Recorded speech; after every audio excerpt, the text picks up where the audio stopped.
Sa Davao del Norte, nagbabala si Governor Edwin Hubahib na may gumagamit sa kanyang pangalan sa Facebook at maging sa text message para manloko. Ginagamit daw ng mga scammer ang kanyang pangalan para sa cash assistance mula sa DSWD. Babala ng gobernador, huwag agad maniwala at kilatising maigi ang mga impostor at nagpapanggap gamit ang kanyang pangalan. Sa Bukidnon, tumanggap ng cash assistance at bigas ang 343 families na apektado ng gumuhong National Highway sa Bukidnon, Davao Road. October 18 ang gumuho ang bahagi ng National Highway sa sitio Kipolot, Barangay Palakapaw sa bayan ng Quezon. Nauna nang humiling si Quezon Mayor Lorenzo sa DPWH na sana'y madaliin ang rehab ng highway. Sa ngayon, may temporary detour road na ginagawa ang DPWH para sa mga sasakyan.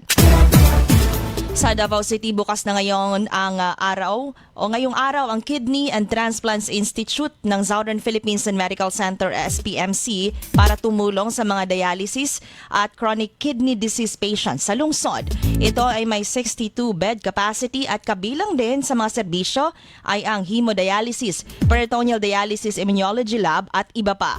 Sa ngayon, naabot sa 200 dialysis patients kada araw ang siniserbisyohan ng SPMC kaya pinalawak pa ang pasilidad.